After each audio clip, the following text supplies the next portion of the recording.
When night fell in the Middle Ages, warmth did not disappear. It gathered slowly inside thick stone walls, shared rooms, and familiar routines. Cold was not an enemy to defeat, but a condition of life, understood, expected, and lived with. Tonight, we step quietly into those nights to see how medieval people endured the cold, not through comfort, but through habit. Before we continue, take a moment to tell us, where are you listening from, and what time is it for you right now? You can write it in the comments. In the Middle Ages, stone was chosen for one reason above all others: protection. Stone did not promise comfort. It did not offer warmth. It offered safety, permanence, and endurance. Across medieval Europe, homes were built to last through generations, not seasons. Wood could burn. Thatch could rot. But stone stood firm against fire, storms, and time itself. For people who lived with constant uncertainty, stone walls meant survival first, comfort second. At night, this choice revealed its cost. Stone absorbs cold easily. When the sun disappeared, the warmth of the day slowly drained away, leaving walls cool to the touch. These homes did not trap heat the way modern houses do. They reflected the temperature of the night outside, quietly and steadily. Yet medieval people did not misunderstand this. They did not expect stone to keep them warm. Warmth, to them, did not come from buildings. It came from routines, proximity, and habit. The walls were not meant to embrace the body. They were meant to stand between the household and the dangers beyond the door. Wolves, thieves, storms, and wandering armies were far more immediate threats than discomfort. Stone walls answered those fears. Inside, homes were often sparse. Furniture was limited. Decoration was minimal. Large open spaces were rare. Instead, rooms were compact, functional, and centered around shared use. This design was not accidental. Smaller spaces were easier to occupy together and easier to endure through the night. Medieval houses were not designed with the night as a separate experience. Day and night flowed into one another. What was used during daylight hours remained in place after sunset. Benches, chests, tools, and tables stayed where they were. There was no transformation of space for comfort. There was only continuity. Stone walls also shaped the way sound behaved at night. Unlike wooden structures, stone absorbed echoes. Voices softened quickly. Footsteps lost their sharpness. As evening settled, homes became quieter, not because activity stopped completely, but because stone dampened the world. This quiet was not empty. It was familiar. For medieval people, the night was not something to conquer or escape. It was expected. Cold stone walls were part of that expectation. They did not inspire fear. They inspired preparation. Rather than relying on the house to provide warmth, people relied on themselves and one another. They layered clothing. They gathered closer. They chose where to rest carefully, favoring interior walls and corners away from drafts. The house was a shell. Life happened within it. Modern homes insulate, seal, and isolate. Medieval homes did not. They accepted the outside world as a constant presence. Cold air slipped through cracks. Wind whispered through shutters. Stone walls reminded those inside of the season beyond them. And yet, these homes were not places of suffering. They were places of familiarity.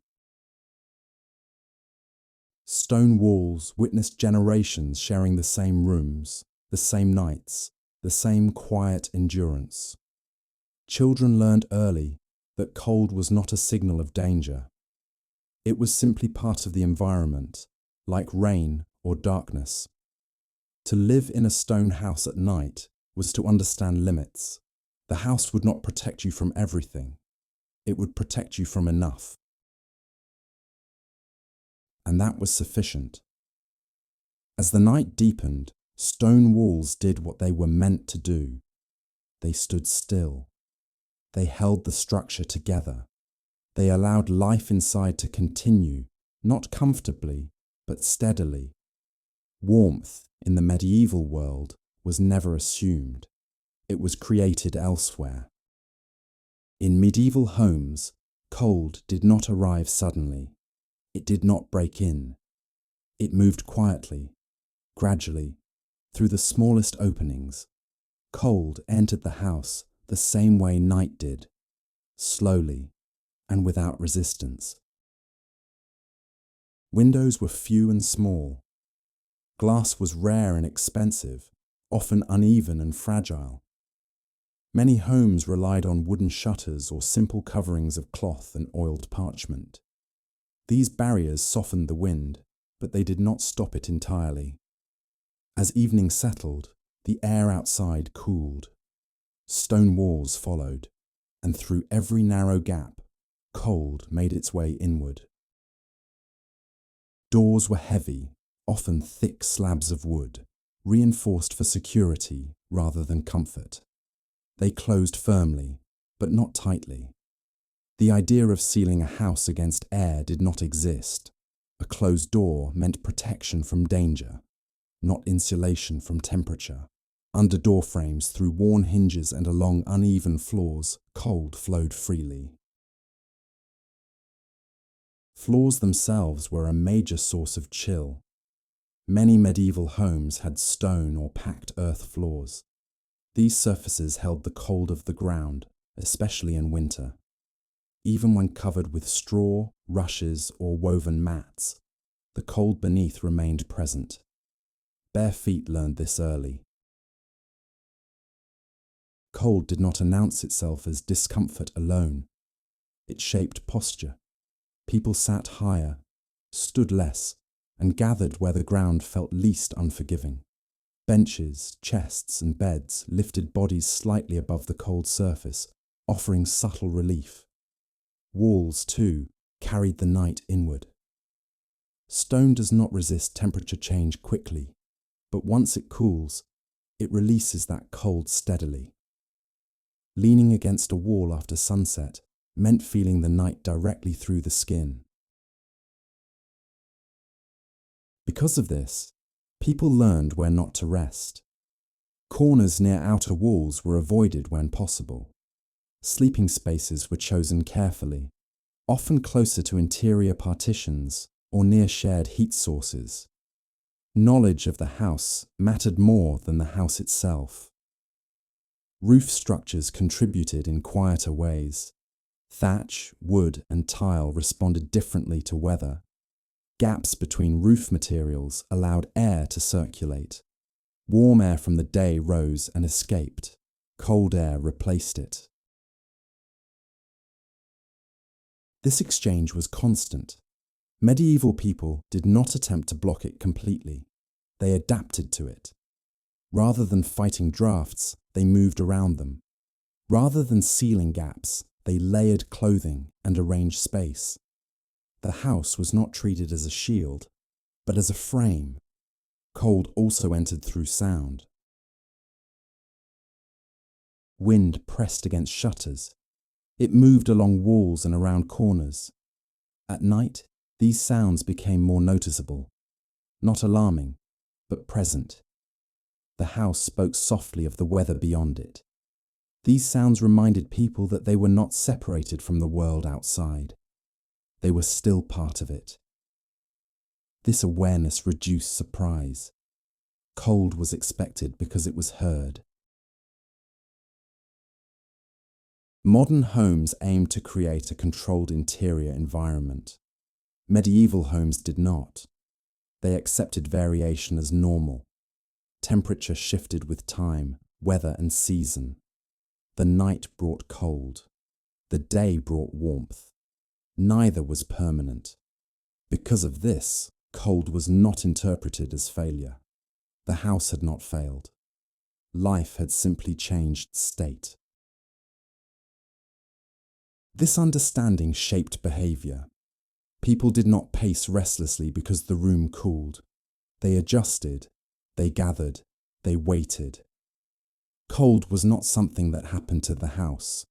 It passed through it, and everyone inside knew this. Children grew accustomed to sleeping in rooms that breathed with the night. Cold air was part of early memory. It did not signal danger. It signaled evening. As the hours passed, the interior temperature continued to follow the outside world. The house remained honest. It did not pretend to be warm when it was not. Instead, it allowed those inside to respond. This honesty mattered. By understanding how cold entered the house, medieval people learned how to live with it. They did not expect stillness or comfort from walls. They expected structure. Everything else, warmth, rest, endurance, came from within. Inside medieval homes, warmth was not created by softness. It was shaped by simplicity. Floors were rarely designed for comfort. In many houses, they were made of packed earth, stone, or rough planks laid directly over the ground. These surfaces were durable and easy to maintain, but they held the cold of the earth beneath them. At night, this cold rose slowly, filling the room from the ground up. There were no thick carpets as we know them today. Instead, floors might be scattered with straw, reeds, or rushes, replaced periodically. These coverings softened the surface and absorbed moisture, but they offered little insulation. Their purpose was practical, not luxurious. People learned quickly that the floor was not a place to linger. Chairs and benches lifted the body slightly. Chests doubled as seats. Beds, even simple ones, raised sleepers above the coldest layer of air. Elevation mattered. A few inches could change how the night was felt.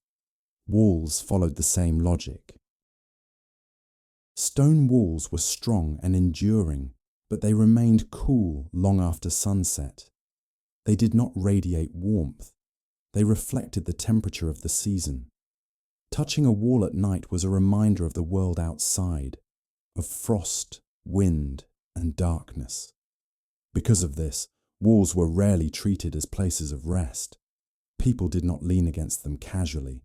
Sleeping areas were arranged with intention, often pulled slightly inward, away from outer edges. The interior of a medieval home was not cluttered. Objects were few, chosen for use rather than appearance. Every item had a place because space was shared. There was little separation between living, working, and resting. This openness meant that the night did not change the house dramatically. There were no rooms transformed for sleep alone. The same space that held daily life also held rest. Bare interiors allowed air to move freely. There were no thick layers of fabric to trap warmth within the walls. Instead, warmth was concentrated around people rather than spread across rooms. This approach was not accidental. It reflected an understanding of limits. Medieval people did not try to heat empty space. They focused on the body. Walls existed to define boundaries. Floors existed to support movement. Comfort was created through positioning rather than decoration. Even beds reflected this philosophy. They were functional structures, frames, ropes, straw-filled mattresses, designed to lift the sleeper off the ground. Bedding was layered as needed, adjusted with the season. The room itself remained unchanged. At night, the house grew quieter, not because it was softened, but because activity slowed. Stone absorbed sound. Empty spaces did not echo. The stillness felt deep and steady. This quiet reinforced the sense that the house was not fighting the night. It was resting within it. Modern interiors often seek to insulate us from awareness. Medieval interiors did the opposite. They reminded inhabitants of the environment constantly, but gently. Cold floors were felt through thin soles. Cool walls were sensed through proximity. These sensations were familiar, not alarming. Familiarity reduces stress. Children learned early how to move across cold floors, how to sit close rather than spread out, how to tuck feet beneath them. These habits were absorbed naturally, without instruction. The house taught through experience. Bare interiors also meant fewer distractions. At night, there was little to draw the eye. Darkness settled evenly across the room. Shadows did not compete with ornament. This simplicity encouraged stillness. The absence of excess allowed the mind to quiet more easily. Nothing demanded attention. Nothing needed to be adjusted.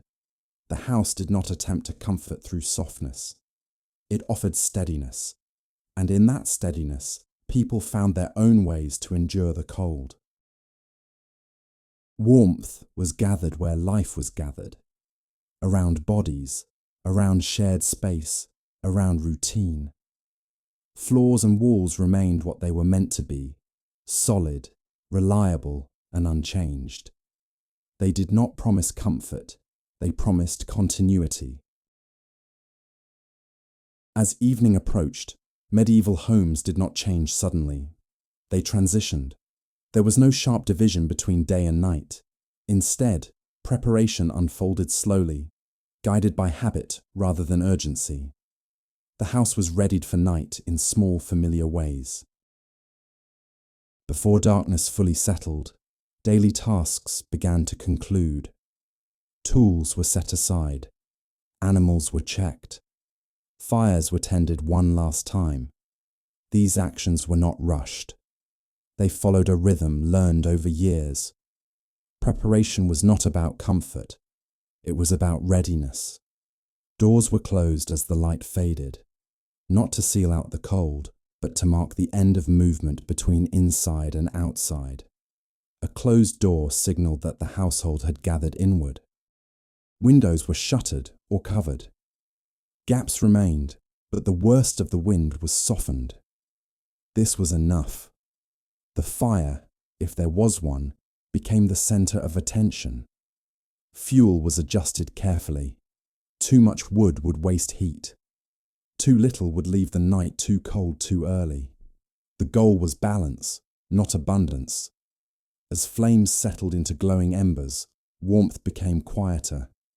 The sound of fire changed, less crackling, more low, steady presence. This sound was familiar and reassuring. Preparing the house also meant preparing the body. Clothing was not changed dramatically. People did not have separate garments for night. What was worn during the day remained, often with added layers.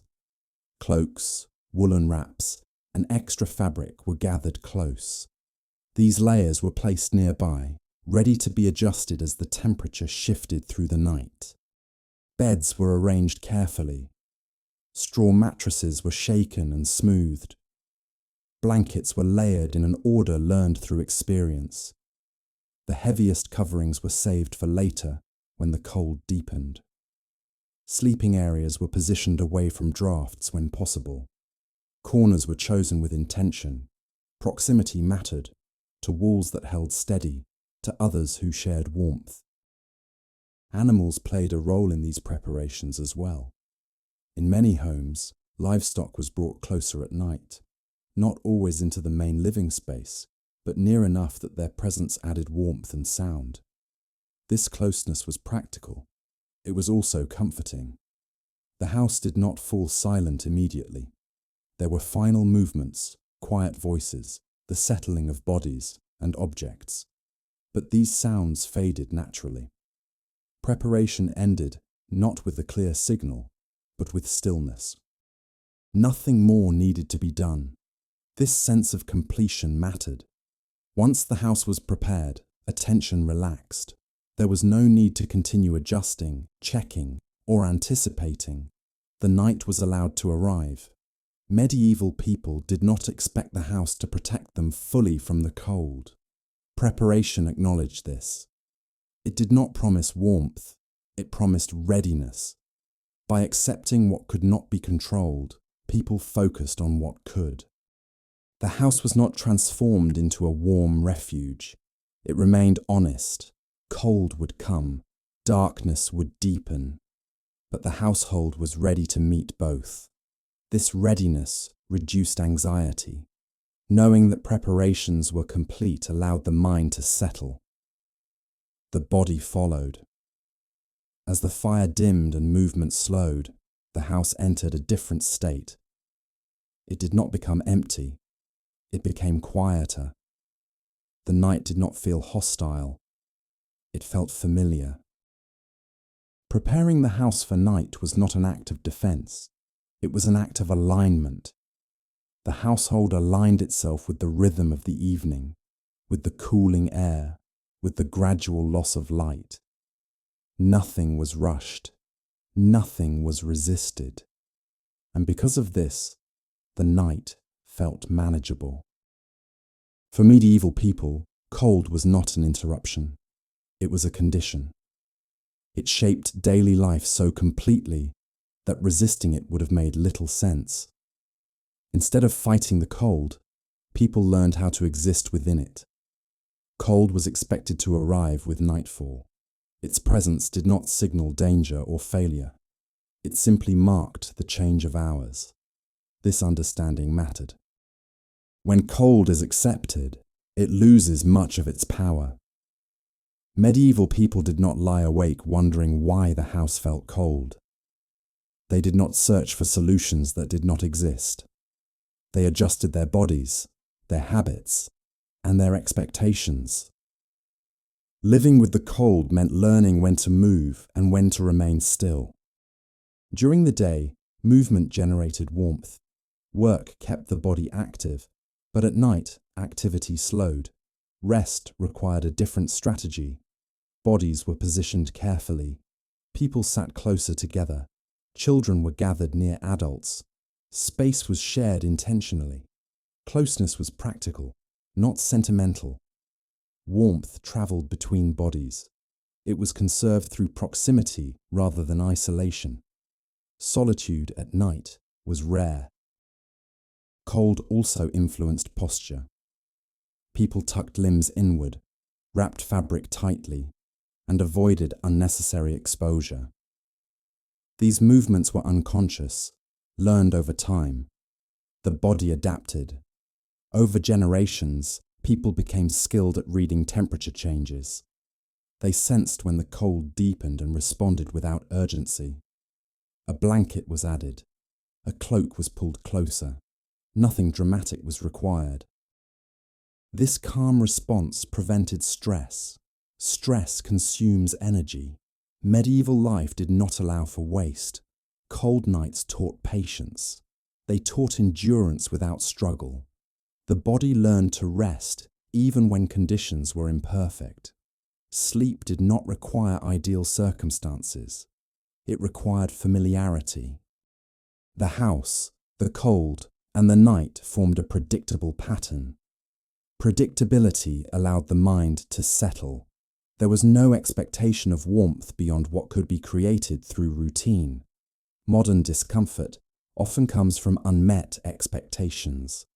Medieval people expected little from the environment and much from themselves. This difference is subtle but important.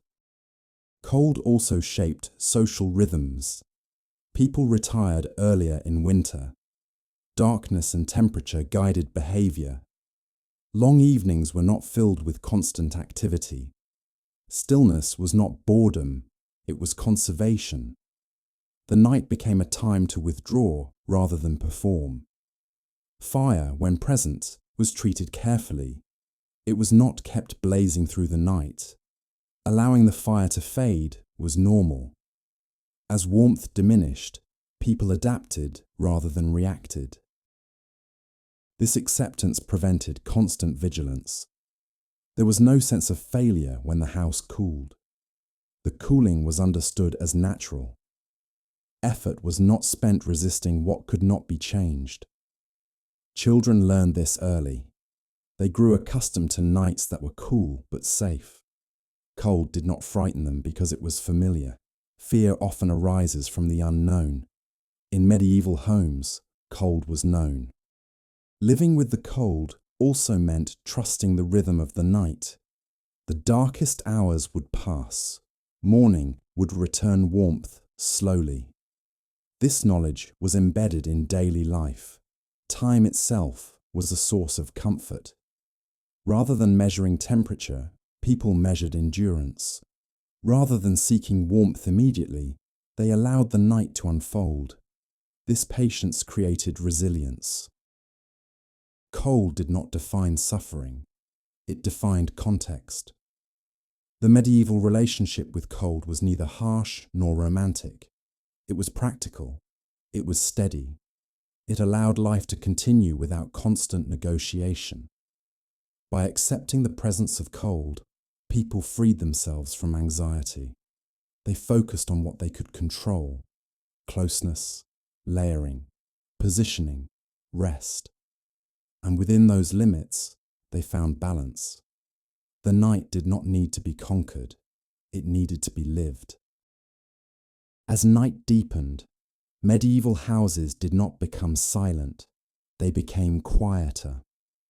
Stone walls changed the way sound moved. Voices softened quickly. Footsteps lost their sharpness. The house absorbed noise, allowing only the most familiar sounds to remain. This quiet was not emptiness. It was presence without demand. During the day, homes were filled with movement, tools striking surfaces, animals shifting, people calling out to one another. At night, these sounds faded naturally. Not because they were forced to stop, but because the rhythm of life slowed. Stone played an important role in this transition. Unlike wood, stone does not echo easily. It dulls sharp noises and holds stillness in place. As activity lessened, the house felt calmer, not because it was designed to soothe, but because it allowed sound to rest. This mattered more than warmth. The quiet helped the body settle. Without sudden noise, the senses relaxed. The mind did not need to stay alert. Nothing demanded immediate attention. For medieval people, this quiet was familiar. It had been present since childhood. It did not feel lonely or unsettling. It signaled safety, not because danger was impossible, but because the household was together. At night, the house did not feel large. It felt contained. Small sounds remained: the slow breath of sleepers, the shifting of fabric, the distant movement of animals nearby. Sometimes the wind pressed against shutters or moved along the roof. These sounds were not interruptions. They were reassurance. The absence of constant noise allowed time to stretch. Hours were not measured by clocks, but by sensation. The deepening quiet marked the passage of the night more clearly than any device could. Stone walls did not isolate people from the world outside. They filtered it. Only the quietest elements passed through: the wind, the occasional distant sound, the change in temperature. Everything else stayed beyond the walls. This filtering created a sense of enclosure without separation. Inside, people did not speak much once night had settled. Words were unnecessary. Familiarity replaced explanation. Bodies understood where to be. Objects remained where they had always been. The house held this stillness without effort. In this quiet, cold became easier to endure. Without constant stimulation, the body conserved energy. The mind wandered less.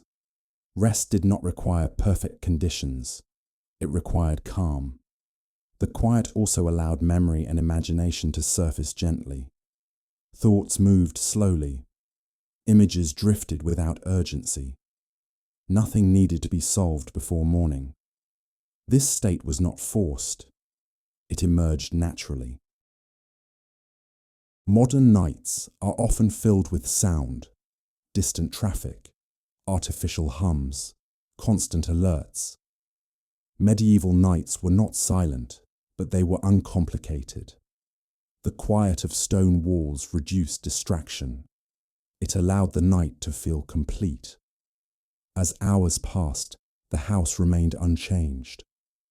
Stone walls did not shift. They did not react. They simply stood, holding the structure together while life inside rested. This steadiness mattered. In a world shaped by seasons, labor, and uncertainty, stone walls provided one constant element. They did not promise warmth or comfort. They promised continuity. And within that continuity, the quiet of night could unfold fully. The cold remained, the darkness remained, but neither demanded attention. The house had done its part. It stood, it held, it allowed the night to pass. In medieval homes, fire was not decoration. It was orientation. The hearth was placed at the center of daily life, not because it was warm, but because everything depended on it. Cooking, light, and limited warmth all came from the same source. At night, this centrality became even more important. The house did not gather around the fire by design alone. People gathered because distance meant cold. Unlike modern heating, medieval fires were localized. Warmth did not travel far. It existed close to the source and faded quickly beyond it. This shaped how people used space. Chairs, benches, and beds were arranged with the hearth in mind. The fire defined where people stayed. At night, the hearth became quieter. Flames were smaller. Movements around it slowed, but its presence remained constant. Even when reduced to embers, it marked the heart of the house. This central fire created predictability. Everyone knew where warmth could be found. There was no uncertainty about where to gather or how to arrange the evening. The hearth also shaped conversation and silence. During the day, voices competed with activity. At night, the fire became the only active element. Its low sound replaced speech. People did not stare into the fire endlessly. It was not entertainment. It was reassurance. The hearth was not expected to defeat the cold. It was expected to make the night tolerable. That expectation was modest, and because of that, rarely disappointed. Fire was not dramatic. It was dependable. Fire required attention, but not obsession. As night approached, medieval households adjusted the fire carefully. Wood was valuable. Burning too much meant waste. Burning too little meant discomfort before morning. Managing the fire was a practiced skill. Logs were rearranged. Larger pieces were saved for earlier hours. Smaller pieces were placed last, designed to burn slowly. The goal was not brightness, but longevity. People understood how fire behaved. They knew how long certain woods would last.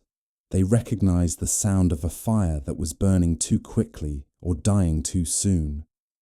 This knowledge reduced anxiety. Once the fire was set, it was left alone. Constant adjustment was unnecessary and impractical. Trust replaced monitoring. At night, people did not remain awake to tend the fire. They allowed it to follow its natural course.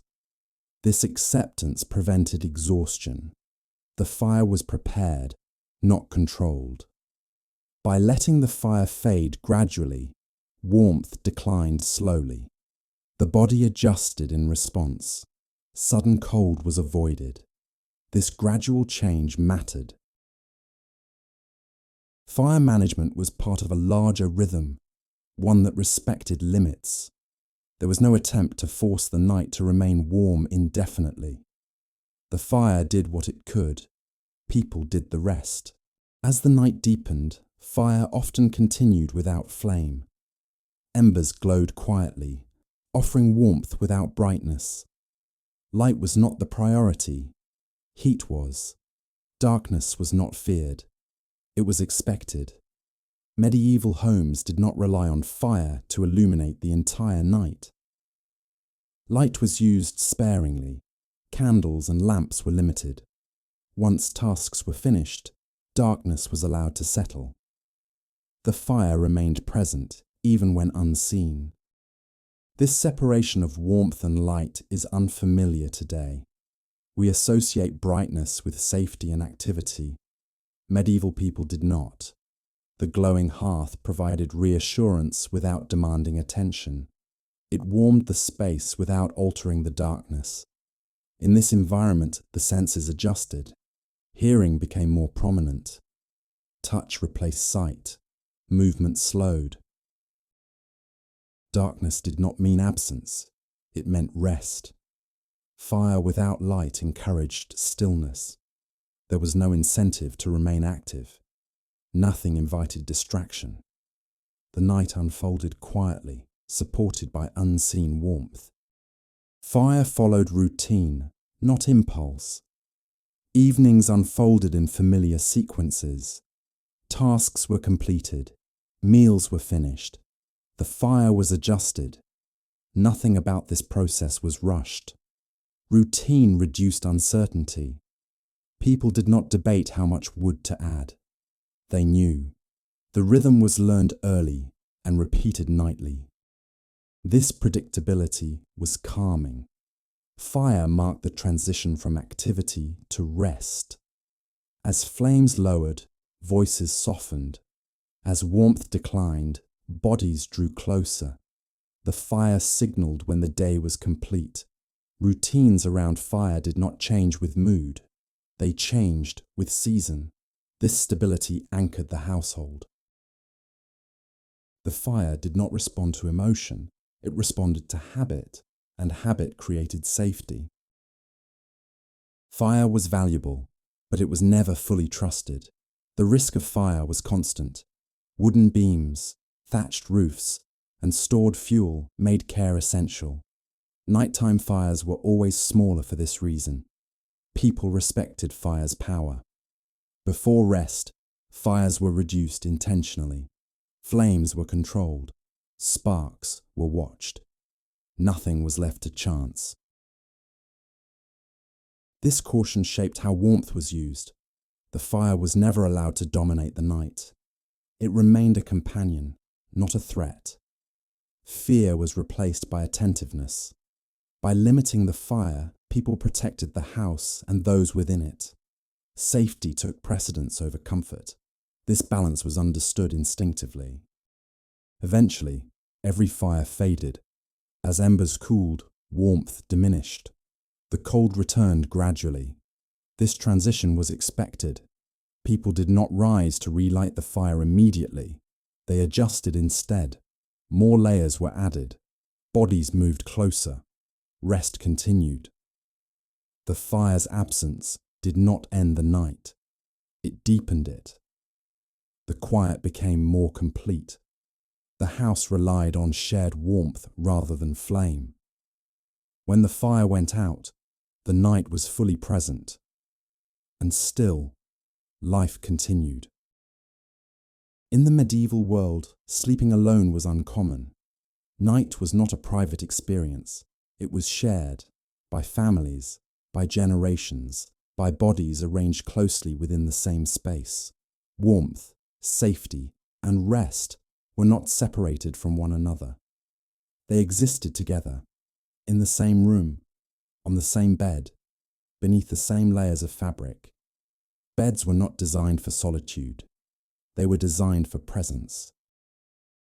A single bed often held several people. Parents slept beside children. Siblings shared space. In larger households, servants or extended family members rested nearby. Privacy, as it is understood today, was rare and unnecessary. This closeness was practical before it was emotional. Warmth travelled best between bodies. Stone walls held the cold. Fire faded through the night, but shared heat remained steady. Sleeping together conserved energy and reduced exposure. It was the most reliable way to endure long, cold nights. Bodies arranged themselves instinctively. Adults positioned children between them. Smaller bodies were protected by larger ones. Movement was minimal. Space was negotiated quietly, without discussion. There was no expectation of personal boundaries in the modern sense. The body was not something to isolate, it was something to share space with. This arrangement shaped how people experienced rest. Sleep did not require silence or emptiness. It required familiarity. Breathing, shifting fabric, and the quiet presence of others were not disturbances. They were reassurance. The sound of another person nearby signaled safety.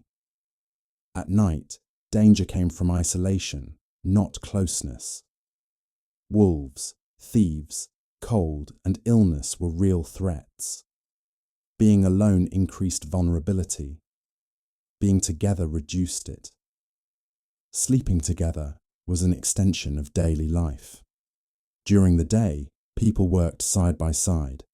At night, they rested the same way.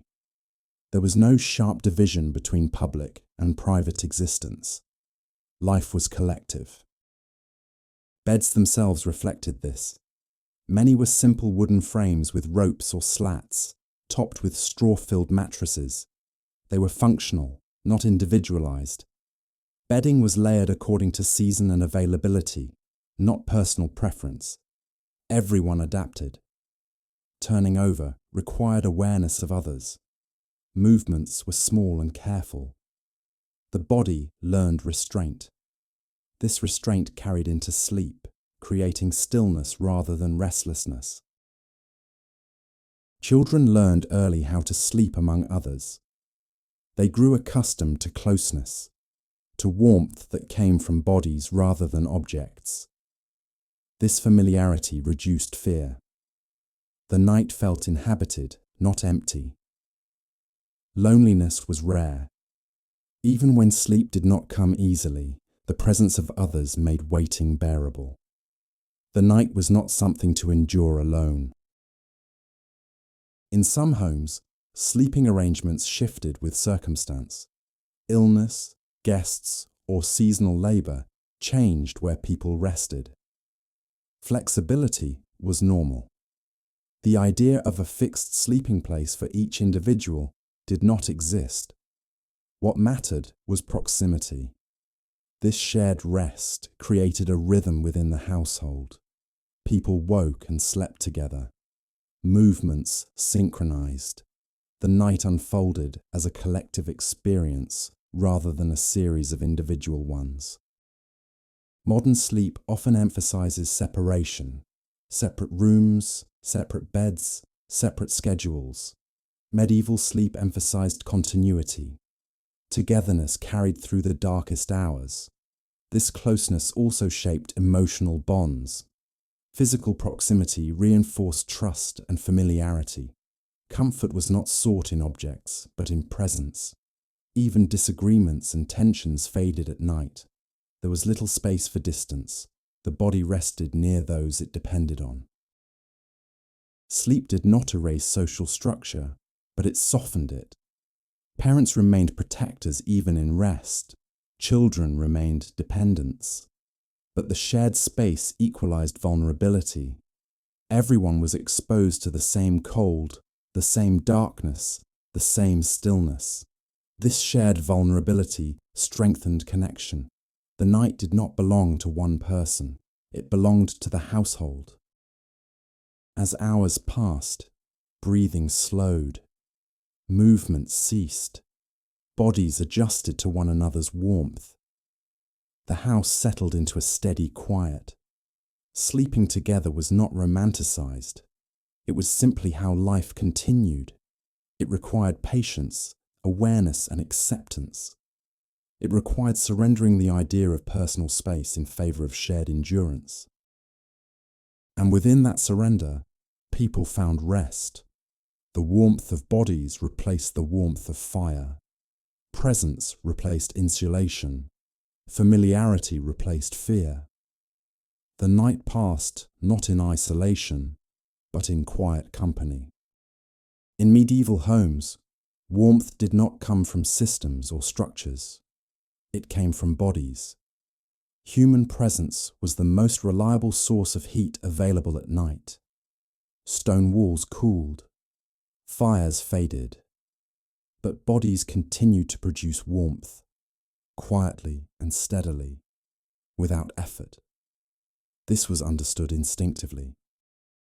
People did not think of the body as separate from the environment. The body was part of it. Heat was something generated naturally, something shared rather than contained. At night, this understanding shaped how people positioned themselves. Bodies were placed close together, not randomly, but with care. Adults formed outer layers. Children rested between them. Smaller bodies were protected. Larger bodies absorbed the cold. This arrangement was not planned intellectually. It was learned through repetition.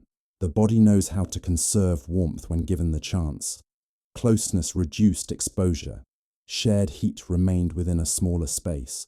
Air warmed more slowly but stayed warmer longer. Even slight movements of fabric and breath contributed to this balance. Stillness mattered. Movement allowed heat to escape. Rest conserved it. As people settled into position, they minimized shifting. The body adapted to the presence of others and relaxed into stillness. This stillness was not rigid. It was attentive. Each person learned to sense the space around them, where another body rested, how warmth traveled, how to adjust without waking others. Sleep became a collective rhythm rather than an individual act. The body did not demand comfort. It responded to conditions. In the absence of artificial heat, medieval people relied on metabolic warmth. The slow, continuous heat produced by the body during rest was enough when preserved properly. Clothing supported this process. Wool, linen, and layered garments trapped heat close to the skin. These layers worked best when bodies were near one another. Warmth multiplied rather than dissipated. Breath also played a role. Exhaled air warmed the immediate space. When several people shared a bed or sleeping area, this effect became noticeable. The air felt less sharp, less biting. This created a small pocket of warmth within the larger cold. The body learned to trust this. Rather than tensing against the cold, people allowed their muscles to soften. Relaxation reduced heat loss. Anxiety increased it. Calm conserved energy. This relationship between body and temperature was understood through experience, not theory. Children adapted quickly. Their bodies learned how to curl inward, how to tuck hands and feet close, how to remain still once warmth was established. These habits formed early and stayed with them into adulthood. Cold nights taught the body discipline. The absence of excess warmth sharpened awareness. People noticed subtle changes in temperature. They responded without panic. A blanket was pulled closer. A position was adjusted. Nothing more was needed. The body did not fight the night. It settled into it. Modern heating allows us to forget the body's role in warmth. Medieval life did not. The body was always involved. It participated actively in survival, even during rest. This participation created resilience. Rather than feeling passive at night, people felt embedded in a system of shared endurance. Everyone contributed warmth. Everyone benefited from it. This sense of mutual reliance strengthened social bonds. Warmth was not owned. It was circulated. Isolation was inefficient. Sleeping apart wasted heat. It increased exposure. It created unnecessary vulnerability. Togetherness was the practical choice. Even illness was treated with this understanding. The sick were kept close, not separated. Shared warmth supported recovery. Presence mattered as much as rest. Bodies were not hidden away. They were part of the household's living system. As the night deepened, heat from the body became more important than any remaining embers. Fire might fade completely. The house cooled, but the warmth between people persisted. This warmth was not intense. It was gentle, steady, enough. Enough to allow sleep. Enough to allow the night to pass.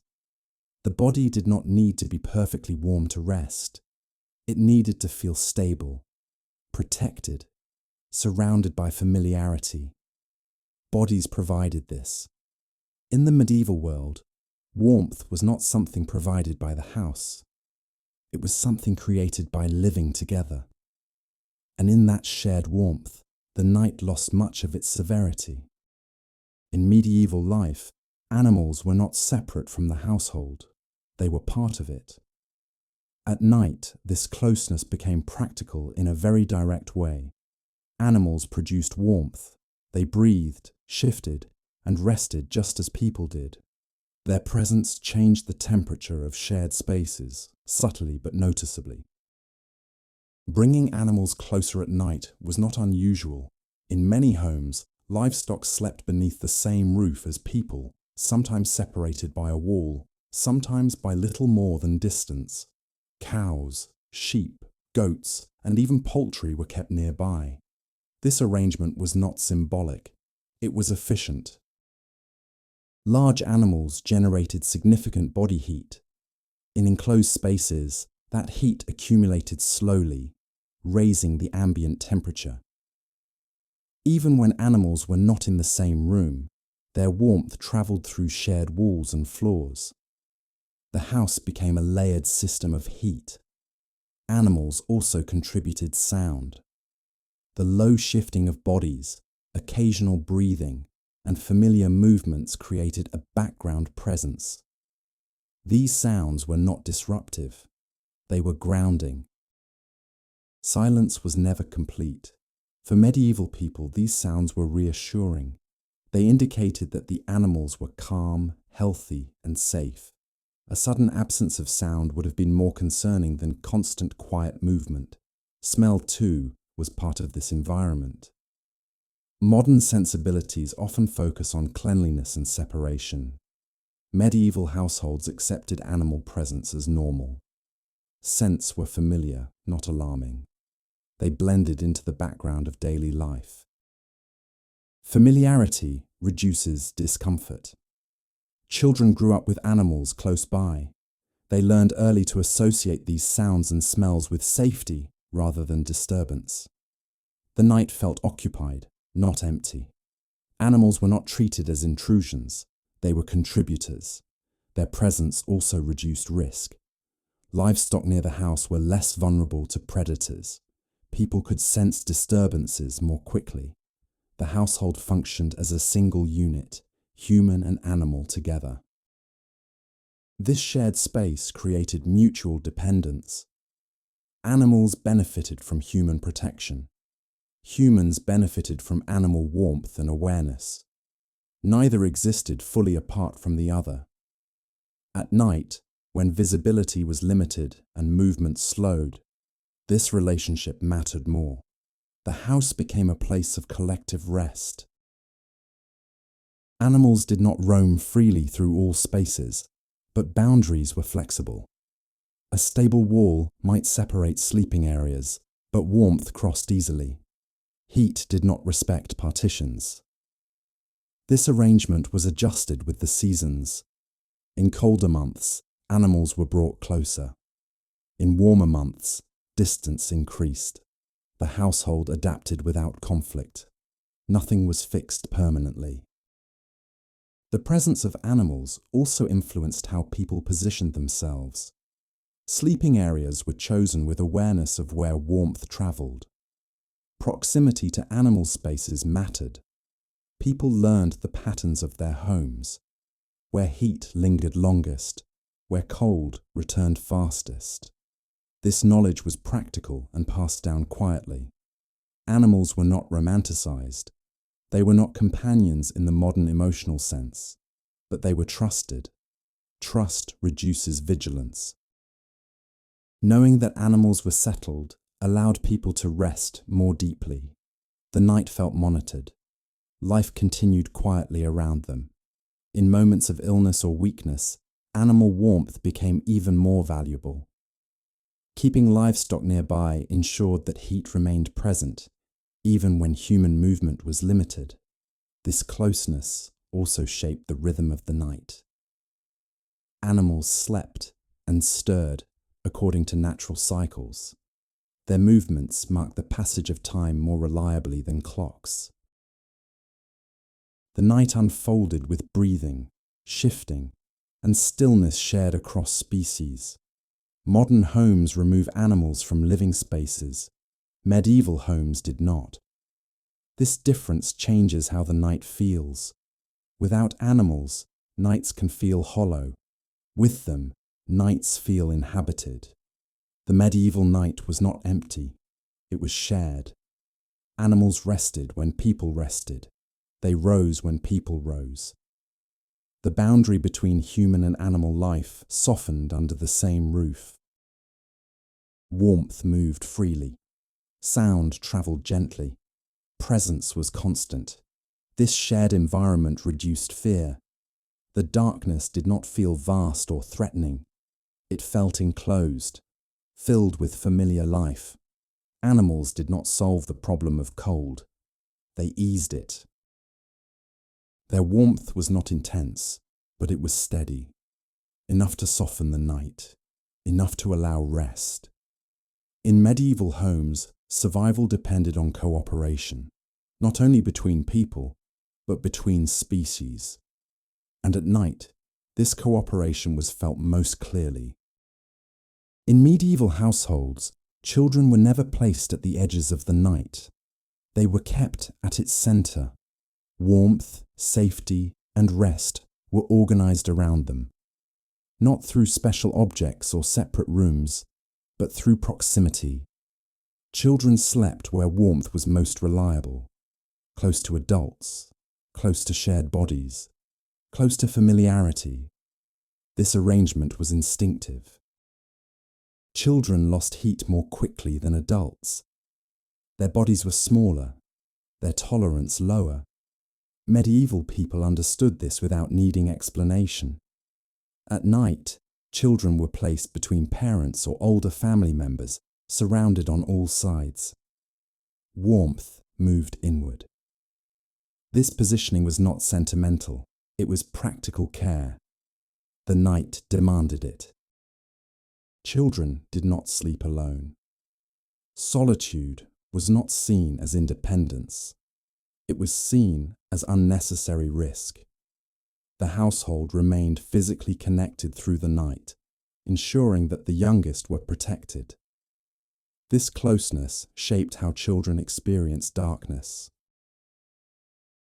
The night was not something they faced by themselves. It was shared. The sounds of breathing, shifting fabric, and quiet presence created a sense of enclosure. Darkness felt smaller when bodies were near. Fear had less space to grow. Children learned early that night did not mean absence. It meant gathering. Their sleep was interrupted at times by cold, by movement, by hunger. But these interruptions were met with immediate presence. An adult was always close. Comfort was physical and direct. This reduced anxiety. Modern childhood often emphasizes independence during sleep. Medieval childhood emphasized connection. Children were not expected to self-soothe in isolation. They were expected to remain part of the household even while resting. This expectation created stability. Warmth was not the only thing shared. Knowledge passed quietly as well.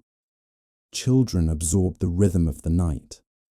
When movement slowed, when voices softened, when stillness settled, these patterns became internalized. Children learned when to be still by observing others. They learned how to position their bodies to stay warm. They learned to tuck limbs inward, to remain close, to settle rather than resist discomfort. These habits followed them into adulthood. Night warmth also reinforced family structure. Parents remained protectors even while resting.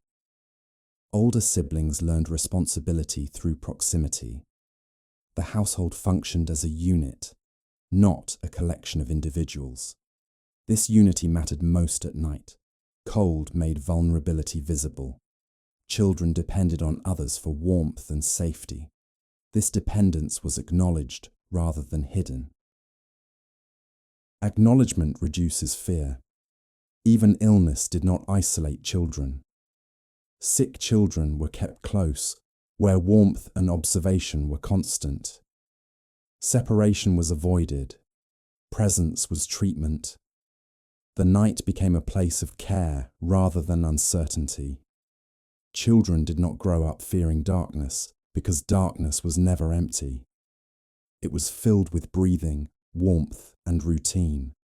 Familiarity replaced imagination. This does not mean that medieval childhood was gentle or idealized. Life was hard. Loss was common. But at night, within the household, children experience continuity, the same faces, the same warmth, the same shared space. This consistency grounded them. As children slept, adults adjusted quietly. Blankets were pulled closer.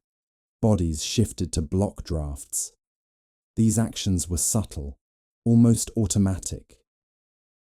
Care was expressed without words. The night passed with children held at its core. When morning came, warmth returned slowly with light and movement. But the memory of shared night warmth remained. It shaped how children understood safety. They did not learn that comfort came from objects or spaces. They learned that it came from people. This understanding stayed with them. In medieval homes, children were not expected to face the night alone. They were carried through it, by warmth, by presence, by shared rest. And because of this, the night did not feel hostile. It felt held. In medieval life, warmth rarely existed alongside privacy. The two did not belong together. One required closeness, the other required distance. When survival depended on conserving heat, distance became a luxury few could afford. At night, personal space dissolved. People rested where warmth was strongest, not where solitude was possible. Beds were shared, rooms were shared, even thoughts were shaped by proximity. Life unfolded in full view of others, and the night made no exception. This lack of privacy was not experienced as loss. It was simply normal. The idea that rest required separation had not yet formed. Comfort was not measured by isolation, but by stability. Being alone at night offered no advantage. It increased exposure and uncertainty. Togetherness reduced both. Warmth moved freely when people remained close. Bodies formed barriers against drafts. Fabric overlapped. Space was negotiated quietly. without expectation of ownership. The body adapted to this arrangement. It learned to rest without complete stillness or silence. Small movements were accepted. Breath, shifting weight, and quiet sounds became part of the night's texture. Nothing demanded correction. Privacy, as a concept, requires boundaries. Medieval nights softened boundaries instead. The household functioned as a single living presence rather than a collection of individuals. This collective rest shaped emotional life. Conflicts and hierarchies faded temporarily at night. Shared vulnerability leveled experience. Everyone felt the same cold. Everyone depended on the same warmth. This equality did not erase structure, but it muted it. The night equalized. Without private space, emotions were expressed differently. There was less opportunity for withdrawal. Comfort came through presence rather than words. A shift closer, a shared blanket, a quiet touch replaced verbal reassurance. These gestures were understood. Warmth without privacy also meant constant awareness of others. People sensed changes in breathing, movement, or posture. This awareness fostered attentiveness. Care did not require vigilance. It was woven into rest. Illness, fear, or discomfort rarely went unnoticed. This attentiveness reduced anxiety. Knowing that others were near allowed the mind to relax. The night did not require guarding. The household guarded itself. Modern life often equates privacy with safety. Medieval life equated closeness with safety. This difference shaped how people experienced darkness. The night did not feel empty. It felt occupied. Privacy might have offered quiet solitude, but it would have cost warmth. Medieval people chose warmth. They chose continuity over separation. This choice shaped the rhythm of rest. Sleeping together required patience. It required awareness. It required yielding space rather than claiming it. These habits carried into waking life, reinforcing cooperation. The night became a rehearsal for community. Even when rest was shallow, it was shared. Even when cold pressed inward, it was felt together. This shared experience reduced the intensity of discomfort. Pain is quieter when witnessed. Warmth without privacy also reduced fear of the unknown. Darkness did not conceal threats within the house. Everything familiar remained present. Shadows moved, but they were softened by known forms and sounds. The imagination had little room to wander. Children, adults, and elders rested within the same environment. Generations overlapped. Time felt layered rather than segmented. This continuity anchored people through long nights and long winters. Privacy would return with daylight.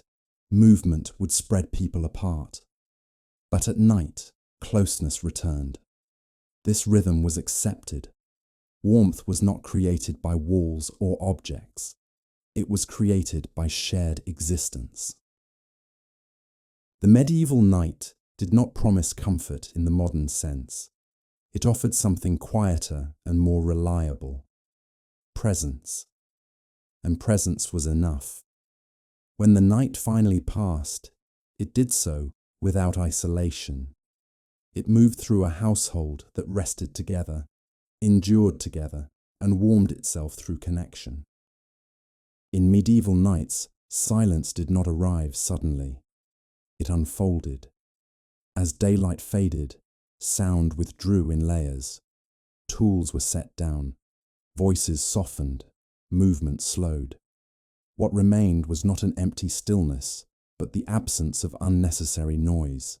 This absence was familiar. Medieval life was filled with sound during the day. Labor, animals, footsteps, conversation. But none of this followed people into the night with force. Noise belonged to activity, and activity belonged to daylight. When the day ended, sound was allowed to rest. There were no engines, no distant traffic, no constant hum carried through walls. The night did not vibrate with unseen motion. It settled. This settling mattered. Without persistent noise, the senses recalibrated. Hearing became more sensitive but less strained. The ear did not search for threats. It simply received what was present. And often, very little was present. The absence of noise did not feel unnatural. It felt correct. It matched the rhythm of the body as it slowed. The external world mirrored the internal one. This harmony reduced tension. In medieval homes, silence was not enforced. No one demanded it. It emerged naturally as people gathered inward and ceased unnecessary movement. Quiet was the result of completion, not command. When sound disappeared, it did not leave behind emptiness. It left space. Space for breath. Space for thought. Space for stillness. This space allowed the mind to loosen its grip on the day. Without constant stimulation, attention drifted. The night did not require response. The absence of noise also changed how time was felt. Hours were no longer divided by interruptions. Moments stretched. The night felt longer but not heavier. Without clocks or alarms, silence became a measure. The deeper the quiet, the later the hour. People did not fear this quiet. It did not signal danger. It signaled safety. When noise ceased, it meant that everyone was where they should be. The household was settled. Outside, the world did not intrude. Villages and towns were dark. Movement beyond the home was rare. The absence of sound extended beyond walls, reinforcing a sense of enclosure. This shared quiet connected households across distances. Everyone experienced the same stillness. The night unified rather than isolated. Modern silence often feels artificial, created through barriers, technology, or effort. Medieval silence was effortless. It occurred because there was nothing left to do. This difference shaped how it was perceived. Silence was not suspicious. It was expected. Children learned this early. The quiet of night was not something to fear. It meant that life was paused, not gone. Familiar sounds would return with daylight. This predictability made silence gentle. Even thoughts slowed in response. Without noise to anchor attention, the mind wandered less aggressively. Memories surfaced softly. Images drifted without urgency. Nothing demanded resolution. The absence of noise allowed the body to release vigilance. Muscles softened. Breathing deepened. The night did not ask for alertness. It offered rest. Stone walls played their part by absorbing sound. What little noise remained faded quickly. The house held quiet without amplifying it. This containment created calm. In the medieval night, silence was not dramatic. It was not complete. It was simply enough. Enough to signal that the world had paused, and that pause was shared. Nothing was missing. Nothing needed to be added. The absence of noise was not an absence of life. It was life at rest, and within that rest, the night could deepen without resistance. When the larger noises of the day faded, the medieval night did not become empty. It revealed smaller sounds. These were not sudden or sharp. They were steady, expected, and familiar. Sounds that had always been there, waiting for the louder world to fall silent. Wind moved first. It pressed gently against shutters, slipped through narrow gaps, and traced the outlines of stone walls. This sound did not signal danger. It spoke of weather, of season, of the world continuing beyond the house. Wood responded quietly. Beams expanded and contracted with the cooling air. Floors shifted slightly under weight. These sounds were subtle, almost rhythmic, and never alarming. They belonged to the house itself. Animals contributed their own presence. A soft movement in the nearby stable, a breath, the occasional shift of a body settling more comfortably. These sounds confirmed that life around the household was calm. Familiar sounds reduced uncertainty. People did not listen for silence. They listened for normality. When the expected sounds were present, there was no need to remain alert. Even insects played a role. In warmer seasons, their sounds filtered through the night air. In colder months, their absence marked the change of time more clearly than any calendar. Sound became seasonal. Inside the house, fabric moved quietly. A blanket adjusted. A sleeve brushed against straw. Breathing slowed and deepened. These sounds blended into the background, barely noticeable, yet deeply reassuring. No one tried to eliminate them. These small sounds were not interruptions. They were signals that everything was as it should be. The night had a texture, not a void. For medieval people, unfamiliar silence would have been more unsettling than sound. Complete quiet suggested absence, not peace. Familiar noise meant presence. This understanding shaped how the night was experienced. Without artificial sound, the ear became more sensitive but not anxious. People recognized the difference between ordinary movement and something unusual. This recognition allowed them to relax. There was no need to strain for meaning.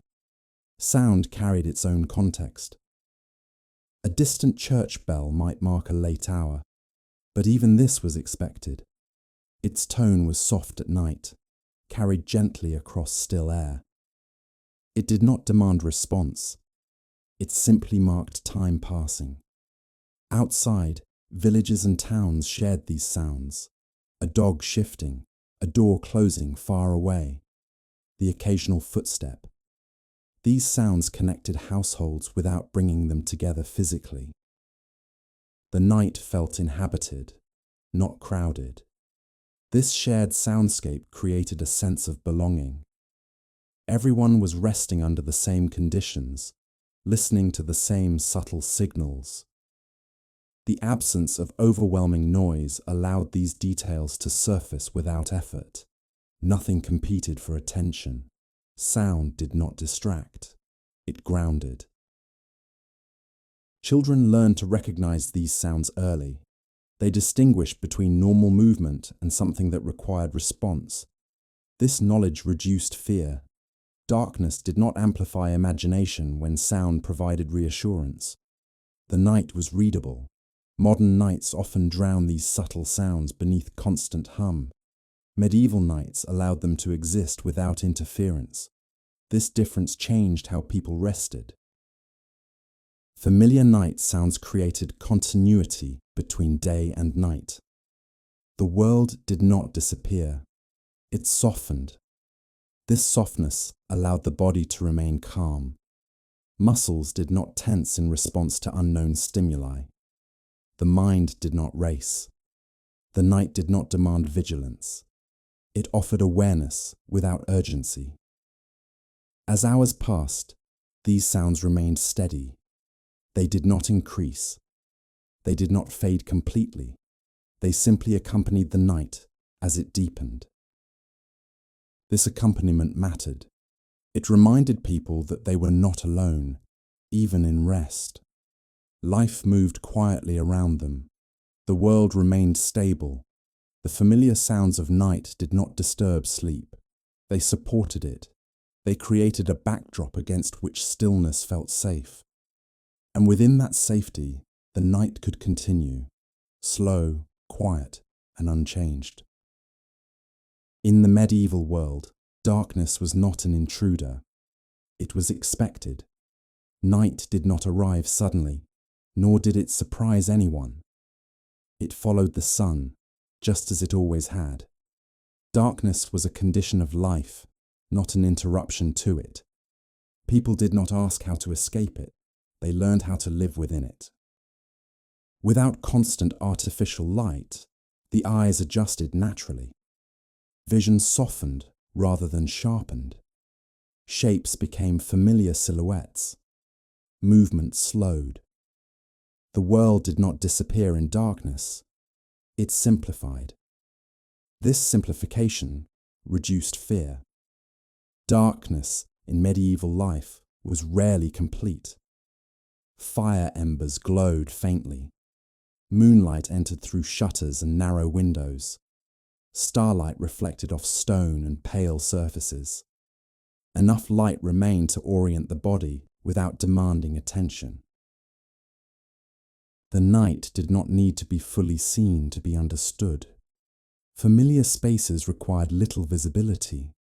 People knew where objects rested, where walls stood, where others lay sleeping. Memory replaced sight. The body moved carefully, not anxiously. This confidence mattered. Fear often grows when the environment feels unknown. Medieval homes were deeply known. Every sound, surface, and shape had been encountered countless times in daylight. Darkness did not erase that knowledge. It rested upon it. Children learned this early. Darkness did not signal danger. It signaled rest. Familiar sounds and nearby presence softened imagination. There was little room for fear to expand. The night was not filled with stories of threat. It was filled with routine. Outside, darkness shaped behavior as well. Movement slowed. Travel ceased. The world grew quieter. This reduction in activity lowered risk rather than increasing it. Darkness protected as much as it concealed. Inside the home, people did not fill the night with constant light. Candles and lamps were precious. Light was used intentionally and briefly. When tasks were done, darkness was allowed to return. This was not neglect. It was trust. Trust that the night could exist without constant supervision. Trust that nothing needed immediate attention. Darkness allowed the mind to release vigilance. Without visual stimulation, thoughts drifted more slowly. The absence of light reduced urgency. Nothing appeared sudden or sharp. Modern fear of darkness often comes from unfamiliarity and isolation. Medieval life offered neither. Darkness was shared. Presence remained constant. The night belonged to everyone. Darkness also marked boundaries between effort and rest. It signaled that productivity had ended. There was no expectation to continue working, watching, or responding. The darkness gave permission to stop. This permission eased the body. Muscles softened, breath deepened. The night did not need to be managed. Stone walls held the darkness gently. They did not reflect light sharply. Shadows remained soft and still. Nothing flickered or demanded attention. This stillness was calming. Even when eyes remained open, there was little to see. This reduced mental movement. Without visual detail, the mind wandered less. Darkness became a kind of quiet. People did not interpret the absence of light as vulnerability. They interpreted it as enclosure. The household was gathered. The door was closed. The outside world had retreated. Within these conditions, darkness felt safe. Fear did not define the night. Familiarity did. Darkness was not romanticized. It was not dramatic. It was simply present. doing what it always did. It arrived. It settled. It passed. The medieval night did not ask to be illuminated.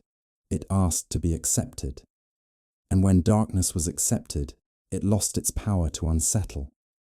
The night became calm, not because it was controlled, but because it was allowed. In medieval nights, time did not rush. It did not announce itself in minutes or hours. There were no glowing numbers, no ticking reminders, no urgent signals pulling attention forward. Time moved quietly, measured not by devices, but by sensation. Stillness changed how time was felt. As activity faded, the pace of life softened. Without tasks to complete or sounds to respond to, moments stretched. The night did not feel empty. It felt long, but not heavy. This length was not endured. It was inhabited. People did not wait for sleep as something separate from the night. Rest unfolded gradually. Bodies settled. Breathing slowed. Awareness drifted without direction. Time loosened its grip. Without clocks, the night had no strict divisions.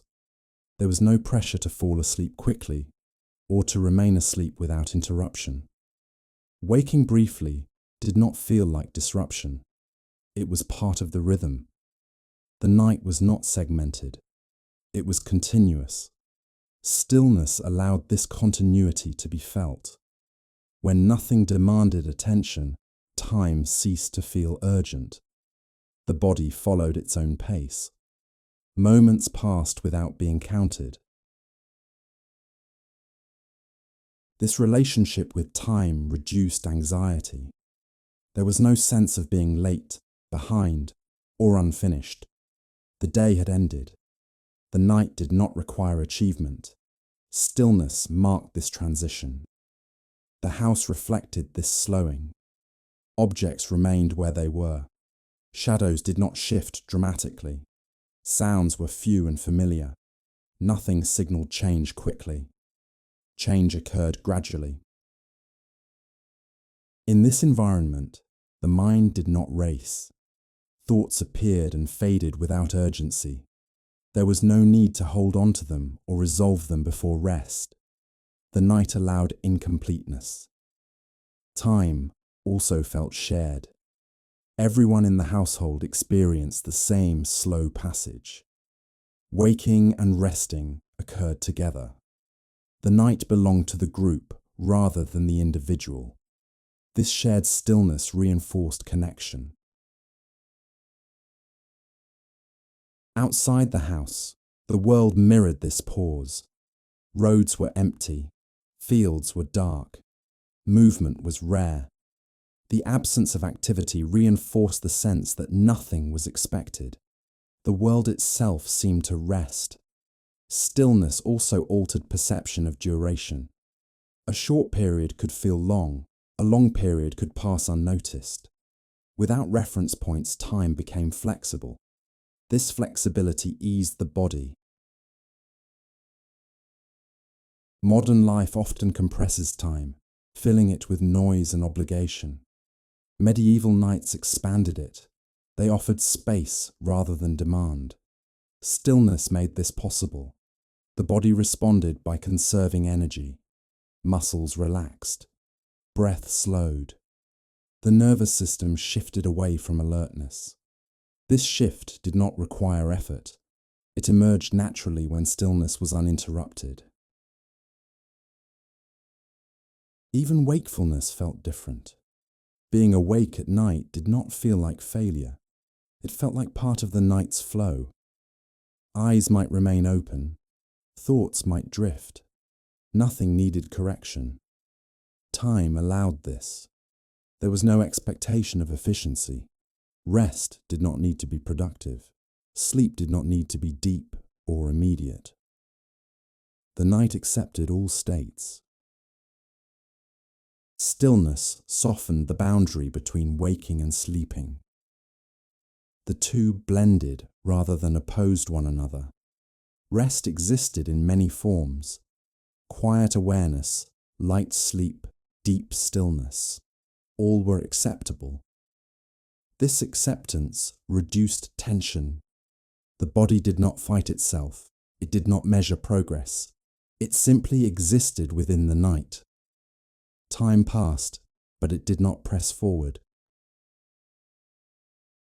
It moved like breath, in, out, without urgency. The medieval night did not need to be filled. It needed to be allowed, and in stillness, time became gentle. In medieval life, the night was never entirely asleep. Rest was shared, but complete unconsciousness was rare. Someone was almost always awake, not because of fear, but because life required a quiet kind of attention. This watchfulness was calm. People did not stand guard with tension or anticipation. They remained lightly aware, present, without strain. The night did not demand vigilance. It allowed gentle awareness to exist alongside rest. Wakefulness and sleep overlapped. In a household, different bodies followed different rhythms. Some slept deeply, others rested lightly. An elder might wake briefly, a parent might stir at a sound. These moments did not disrupt the night. They were part of it. Being awake did not mean being alert to danger. It meant being available. This availability mattered. Children might wake from discomfort or cold. Animals might shift. Fire embers might settle. These events required attention, but not urgency. A blanket could be adjusted. A body could move closer. Nothing dramatic followed. Watchfulness existed without anxiety. In a world without artificial security, awareness was distributed rather than concentrated. No one carried the full burden of vigilance. Responsibility passed naturally between people as the night unfolded. This shared attention reduced fear. Knowing that someone was always partly awake allowed others to rest more deeply. The night was held collectively. No one was fully alone with it. Even when eyes were closed, awareness lingered softly. Sounds were received without reaction. Movement was sensed without alarm. The body remained receptive, not tense. This state is unfamiliar to modern life, where wakefulness is often linked to stress or obligation. Medieval watchfulness was neither. It was quiet, unforced, and temporary. People did not resist waking. They allowed it. A brief period of wakefulness did not feel like interruption. It felt like part of the night's rhythm. The body returned to rest naturally when it was ready. Time supported this. There was no pressure to maintain sleep continuously, no expectation of unbroken rest. The night allowed variation. Watchfulness also extended beyond the house. In villages and towns, someone was always awake, tending animals, walking briefly, listening. These movements were sparse and calm. The world did not disappear at night. It slowed. This slow movement reduced the sense of isolation. The night felt occupied, not abandoned. Life continued quietly across distances. Within the house, watchfulness created reassurance. A soft cough, a shift of weight, the sound of breathing changing. These signals indicated presence. Presence mattered more than protection. The night did not require constant monitoring. It required acknowledgement. People remained attuned without effort. This attunement softened the boundary between control and surrender. The night was neither ignored nor managed. It was accompanied. Watchfulness also prevented the imagination from taking over. Awareness grounded thought in reality. Familiar sounds replaced imagined threats. Fear found little space to grow. As the night progressed, watchfulness diminished naturally. The deepest hours were often the quietest. Even light awareness faded into stillness. The house rested more fully. But the knowledge that watchfulness had existed lingered. It reassured the body even in sleep. Nothing had been abandoned. Nothing had been neglected. There is a moment in the night when nothing moves forward. In medieval life, this moment was not marked by a sound or a signal. It arrived quietly, somewhere between midnight and dawn, when even gentle awareness softened into stillness. The world paused, not because it stopped existing, but because nothing demanded attention. Movement had settled. Sound had thinned. The night reached its deepest point, not in darkness alone, but in calm. Inside stone houses, bodies rested fully now. Breath slowed. Shifts became rare. The shared warmth that had been arranged earlier held steady. No one adjusted. No one needed to. The night was doing its work. Fire embers, if any remained, had cooled. Their warmth lingered faintly, but they no longer shaped the space. The house relied on what had already been gathered: bodies, fabric, routine. Outside, the land reflected the same stillness. Fields lay quiet. Roads were empty. Villages rested together, separated by distance but united by the same pause. Nothing called out. Even familiar night sounds softened further. Wind slowed. Animals rested more deeply. The small signals that marked earlier hours faded into near absence. This was not silence. It was completion. The world did not feel abandoned. It felt held. The absence of movement did not create unease. It created balance. Time, too, seemed to loosen. Without change to mark it, moments blended together. The deepest night did not need to be measured. It existed outside urgency. People did not think about morning yet. Dawn was still distant. There was no anticipation. The pause was allowed to remain unbroken. This state required no effort. The body rested because nothing asked it to do otherwise. Muscles released. Awareness dimmed gently. Even thoughts slowed until they barely formed. The mind did not wander. It rested alongside the body. In modern life, such pauses are rare. Silence is often filled quickly. Stillness feels uncomfortable. Medieval nights did not rush to fill emptiness. They trusted it. Trust shaped the night. There was confidence that the world would resume in its own time, that the pause did not mean loss. It meant balance. This balance reduced fear of darkness, fear of cold, fear of stillness. Nothing was missing. Everything necessary was already present. The deepest night belonged to no one. It did not require watching. It did not require explanation. It simply existed. Stone walls held this pause gently. They did not echo or amplify. They allowed the stillness to settle fully, without interruption. Within these walls, life was suspended but intact. The pause did not last forever. It never did. Slowly, imperceptibly, it would begin to release. Breath would change. Bodies would stir. The world would prepare to return. But for a time, nothing happened. And that nothing was enough. In medieval life, this pause was not feared or avoided. It was accepted as part of the night's cycle. Just as daylight brought movement, the deepest night brought stillness. Both were necessary. The world did not need to be awake to exist. It did not need to be active to remain whole. When the world paused, it rested, and in that rest, it gathered what was needed to begin again. In medieval life, morning did not arrive with urgency.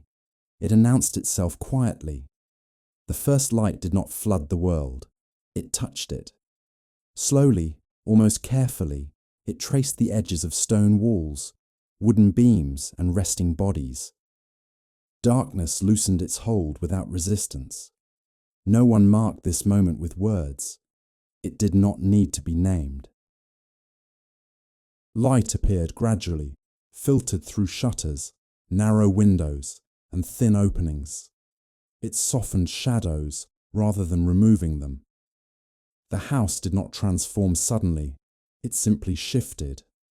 This gentleness mattered.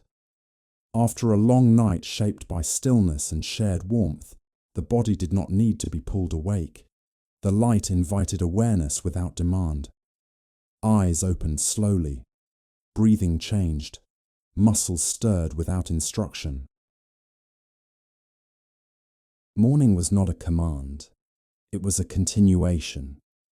The first light revealed the house exactly as it had been during the night. Nothing had changed. Objects rested where they were left. Bodies remained close. The warmth gathered overnight lingered faintly. This continuity reduced disorientation. Modern mornings often divide night from day sharply. Medieval mornings did not. They allowed overlap. Darkness and light coexisted briefly, neither rushing to replace the other. This overlap eased the transition. The body responded naturally. Sleep loosened its grip without resistance. Rest faded gradually into wakefulness. There was no pressure to rise immediately. The day did not begin all at once. Light also altered sound. As visibility increased, familiar night sounds softened further. The wind felt less pronounced. Breathing became more audible. The house remained quiet, but the quiet felt different, less deep, more open. The night receded gently. Outside, the world followed the same rhythm. Fields emerged slowly. Paths became visible. The landscape did not wake abruptly. It revealed itself. This slow revelation shaped how people perceived time. Morning was not a starting line. It was a release. People did not measure this moment. They felt it. The first light signaled that effort would return, but not yet. There was space between rest and labor. This space was respected. Children sensed the change without instruction. They shifted closer or stretched slightly. There was no alarm, no immediate separation from warmth. The household remained gathered, even as awareness increased. Togetherness did not dissolve at dawn. The first light also carried reassurance. The night had passed. Cold had been endured. Nothing had been lost. The house remained intact. Life continued. This reassurance did not bring excitement. It brought steadiness. Light revealed small details gradually. The texture of fabric, the edge of a bench, the curve of a wall. Vision returned without shock. The world felt recognizable. Recognition reduces stress. There was no rush to act, no expectation of productivity at first light. The body was allowed to arrive fully before movement resumed. This patience shaped resilience. Fire, if it had gone out completely, was not immediately rekindled. There was no urgency. Warmth lingered from shared rest.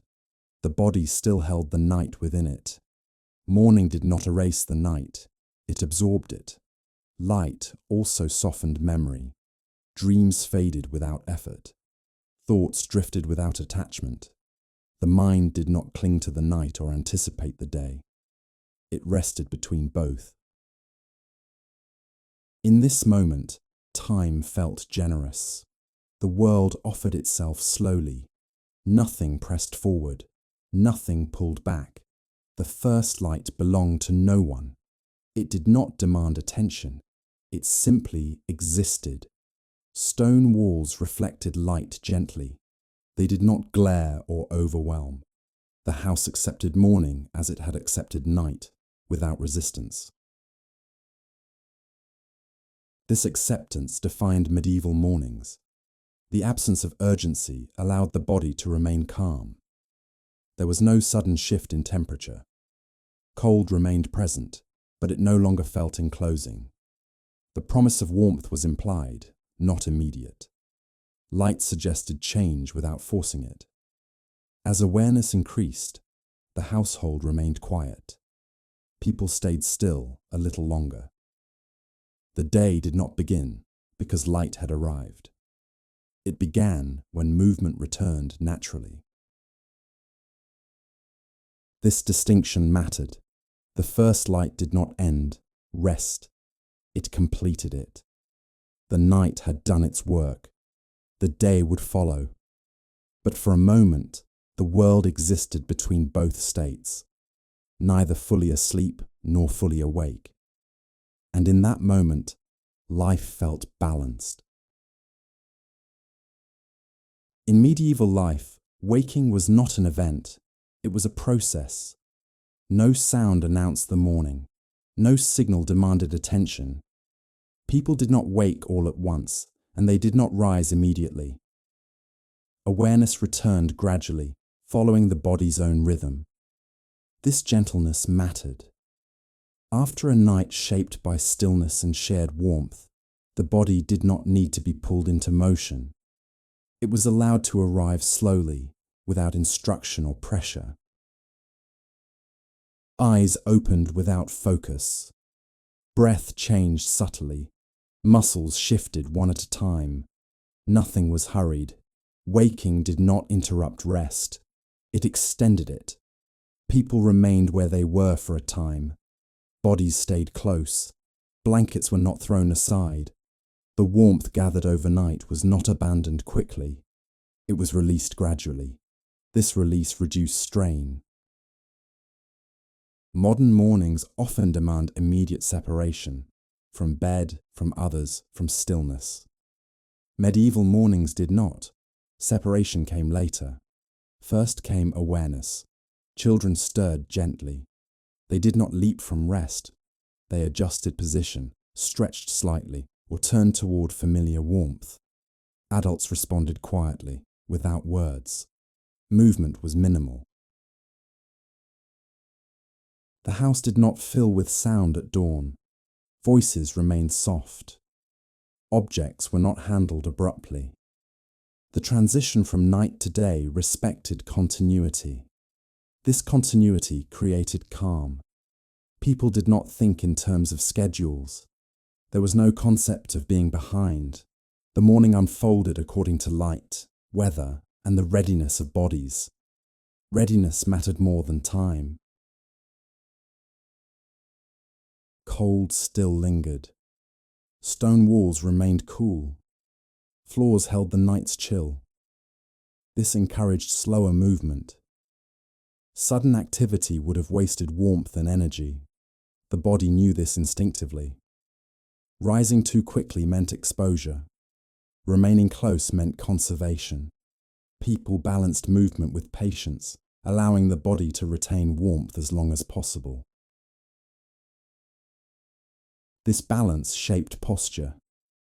People sat up slowly. They wrapped garments around themselves before standing. There was no rush to meet the day. The day would wait. Even hunger did not create urgency. Meals were not immediate. Fire might need to be rekindled, water fetched. Tasks resumed gradually. The body led the pace. This approach to waking reduced stress. There was no sharp boundary between rest and effort. The nervous system did not need to shift suddenly. Gentle waking preserved energy. The mind followed the same pattern. Thoughts returned without demand. Plans did not rush forward.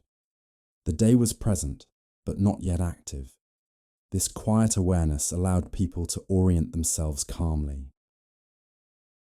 Illness, fatigue, or lingering cold were acknowledged rather than ignored. If the body needed more time, it took it. The household adjusted accordingly. There was flexibility. Waking without urgency also reinforced community. People noticed one another's state. Someone slower to rise was not a problem. It was part of shared life. Care did not require conversation. In this environment, mornings did not feel empty or abrupt. They felt connected to the night that preceded them. The night dissolved gently into day. Nothing was lost in the transition. This way of waking supported endurance. By avoiding sudden exertion, people conserved strength for the labor ahead. The body entered the day prepared rather than depleted. Preparation began with patience. Modern life often celebrates productivity at the moment of waking. Medieval life valued readiness. The difference is subtle but profound. Readiness includes rest. As movement slowly increased, the house remained quiet. Sounds returned gradually. Footsteps, fabric, the soft handling of objects. These sounds did not disrupt calm. They extended it. The day did not begin with noise. It began with motion. Motion followed awareness. Awareness followed rest. Nothing was reversed. This sequence allowed the day to unfold without friction. Waking without urgency also shaped emotional life. The absence of pressure reduced irritability. People began the day grounded rather than startled. Grounding mattered. Grounding. By the time people fully rose, the body had already adjusted. Warmth had been preserved. Breath had settled. The mind was oriented. The day did not arrive suddenly. It was met. This gentleness did not make medieval life easier. Labor was still demanding. Cold still returned. Hardship remained. But mornings did not add strain. They offered a soft return, and in that softness, people gathered what they needed to move forward. In medieval mornings, cold did not disappear with the light. It remained. Stone walls still held the night. Floors carried its chill. Air moved slowly, without warmth. The arrival of dawn did not promise comfort, only change. This was expected. People did not associate morning with immediate relief from cold. They understood that warmth returned gradually, shaped by movement, fire, and time. The body prepared for this. Rising slowly allowed warmth to remain close. Blankets were loosened, not removed. Garments were gathered before standing. Cold was acknowledged rather than resisted. Resistance wasted energy. The chill of dawn did not surprise anyone. It was the natural continuation of the night. The body had endured it already. Morning simply revealed it more clearly. This clarity reduced fear. Cold at dawn was different from cold at night. It felt less enclosing. The promise of warmth was implied, even if it had not yet arrived. This promise mattered. Light changed perception. Even when temperature remained the same, visibility altered how cold was felt. The world appeared open rather than closed. Cold no longer felt absolute. People moved carefully. Sudden motion increased exposure. Stillness conserved heat. The body balanced these instincts naturally. This balance shaped routine. Before any fire was rekindled, people prepared themselves. Cloaks were wrapped tightly. Sleeves were adjusted. Bodies remained close when possible. Shared warmth continued into morning. Fire, when it returned, was not immediate. Kindling took time. Embers had to be coaxed. The body relied on patience until warmth could be restored. Patience preserved strength. Cold was not treated as an enemy. It was treated as a condition to be managed. This perspective reduced panic. The body adapted. Breathing remained steady. Muscles moved slowly. Blood circulated without rush. The body maintained warmth through control rather than force. This control mattered in a world where energy was finite. Children experienced cold differently. They were kept close longer. Adults adjusted their pace to protect them. Care shaped movement. Care shaped survival. Morning tasks began with preparation rather than action. Fetching water, tending animals, or rekindling fire came only after the body was ready. Readiness came first. Cold also reinforced rhythm. It reminded people that the day had stages. Comfort was not immediate. Effort preceded ease. This understanding shaped resilience. Modern life often hides cold or eliminates it quickly. Medieval life lived alongside it. This proximity built tolerance without hardship becoming constant strain. Cold at dawn sharpened awareness without creating distress. Stone houses, while protective, retained cold longer. This encouraged slow mornings. There was no advantage in rushing. The house dictated pace. Outside, the cold felt different. Air moved freely. Frost might cling to surfaces. Breath became visible.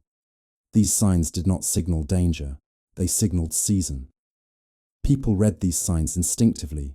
They adjusted clothing, movement, and expectation accordingly. No explanation was needed.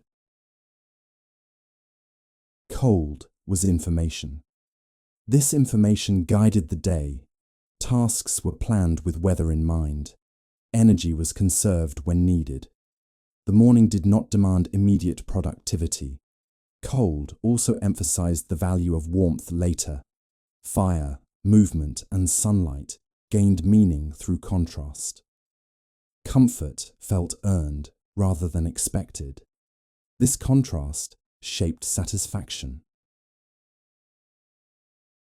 By mid-morning, cold would begin to loosen. Light strengthened. Movement increased. The body generated its own warmth. But at dawn, cold remained. And that was acceptable. The body did not resist the moment it was in. It met it with awareness and patience. This acceptance reduced suffering. Cold at dawn did not define the day. It framed it. It reminded people of continuity. Night into morning, rest into work. Nothing was broken. Nothing was wrong. The cold simply existed. And within that existence, life continued without urgency. Movement did not return all at once. In medieval mornings, the body did not shift suddenly from stillness into action. Motion emerged gradually as warmth returned and awareness settled fully into the day. This return was gentle. After hours of rest shaped by shared warmth and quiet, the body carried the night within it. Muscles were relaxed. Breathing was steady. The first movements respected this state. People sat up slowly. Weight shifted carefully. Feet met cold floors without haste. There was no rush to stand, no urgency to begin. Movement followed readiness. The house responded in the same way. Objects were handled softly. Doors were opened without force. Fabric moved quietly. Sound returned, but it did not disturb the calm. This mattered. Sudden noise would have broken the continuity between night and day. Medieval life preserved that continuity. The morning was not meant to shock the senses. The body adjusted as it moved. Blood circulation increased. Breath deepened slightly. Warmth returned through motion rather than external force. Movement created heat. This was understood instinctively. People did not rely immediately on fire to warm themselves. They allowed the body to generate warmth through gentle activity. Standing was followed by stretching. Shoulders rolled. Arms adjusted garments. These movements were functional, not performative. They served the body. Tasks resumed in order of necessity. The fire, if out, became a priority. But even this task was approached calmly. Embers were checked. Kindling gathered. Flames coaxed rather than forced. Fire returned as a companion, not a command. As warmth increased, movement became easier. The body responded positively. Stiffness eased. Energy returned without strain. The day opened slowly. Animals were tended with care. Feeding and checking came before labor. These routines did not require haste. They followed patterns shaped by repetition. Routine reduced decision-making. Movement also restored orientation. As people moved through familiar spaces, the house reasserted itself. Corners, thresholds, and tools became active again. Familiarity grounded the mind. There was no separation between movement and thought. Both returned together. Plans emerged naturally as hands moved. The day revealed itself through action. This reduced mental pressure. Movement was not yet labor. It was preparation. It bridged rest and effort without demanding either fully. This bridge mattered. Modern life often collapses this bridge, pushing bodies from rest into immediate productivity. Medieval mornings protected the transition. Protection preserved endurance. The body responded with balance. Energy was conserved where possible. Strength was applied only when necessary. Nothing was wasted. Even conversation returned slowly. Words were few at first.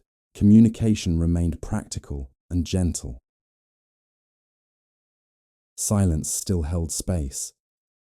As the sun rose higher, movement became more purposeful. The day took shape. Work followed naturally. But the return to movement never erased the calm of the morning. It carried it forward. This carried calm shaped how the day unfolded. Tasks felt grounded rather than frantic. Effort was steady rather than rushed. The body entered labor prepared. Returning to movement also reinforced trust in rhythm. The night had ended when it was ready. The day began when bodies were ready. No schedule intervened. This trust reduced strain. The nervous system remained regulated. The body did not need to recover from shock or urgency. Recovery happened naturally. Movement became the sign that the day had truly begun. Not light alone, not sound, but the body's willingness to act. This willingness mattered. In medieval life, movement did not mean disruption. It meant continuation. The night did not vanish when people stood. It remained within posture, breath, and pace. The day did not replace the night. It followed it. And in this following, life maintained balance. In medieval life, morning was never an ending. It was a return. The night did not disappear when the day began. It folded quietly into what followed. Its stillness remained in the body. Its rhythm carried forward into movement, breath, and work. Life continued without sharp division. People did not think in terms of chapters closing or days resetting. Each cycle blended into the next. Night prepared the body for day. Day prepared the body for night. Neither stood alone. This continuity shaped how life was understood. Survival did not depend on constant progress. It depended on balance. Rest and effort supported one another. The night was not something to escape. The day was not something to conquer. Both belonged. Cold, darkness, warmth, light. None were permanent. Each returned in its own time. This repetition created familiarity rather than monotony. Familiarity reduced fear. People trusted the cycle because they had lived it countless times. The night always came. Morning always followed. Nothing needed to be forced. This trust softened uncertainty. The house itself reflected this cycle. Stone walls cooled at night and warmed slowly by day. Fire dimmed and returned. Silence deepened and lifted. Nothing broke the pattern. Daily life did not seek constant comfort. It sought continuity. Comfort appeared within rhythm, not against it. The body adapted to this understanding. Energy was not spent resisting conditions. It was spent responding to them wisely. This wisdom was not learned through instruction. It was learned through repetition. Children grew into this cycle without explanation. They felt it in the body. The slowing of night, the soft return of morning, the gradual increase of movement.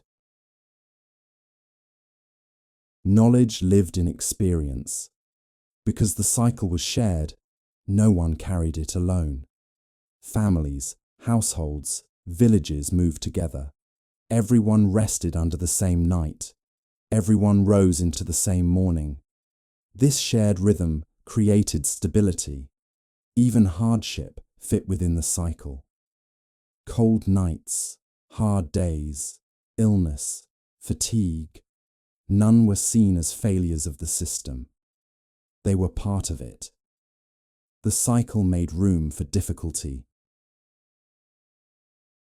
Modern life often seeks endings, completion, resolution, closure. Medieval life accepted continuation. The day did not need to resolve the night. It needed to follow it. Following was enough. This acceptance shaped resilience. When things returned, they were familiar. When things changed, they were expected to change again. Nothing stayed fixed. The cycle also reduced urgency. There was always another night to rest, another morning to begin again. Mistakes did not carry permanent weight. Time offered repetition rather than judgment. The end of the night did not require reflection. There was no sense of having survived something. The night had done its work quietly. Morning did not celebrate victory. It acknowledged continuation. This acknowledgement mattered. By framing life as a cycle rather than a series of endings, people conserved emotional energy. The mind did not cling to moments or resist transitions. Everything moved forward naturally. The medieval day began because it was time for it to begin. The night ended because it had fulfilled its role. No meaning was forced onto either.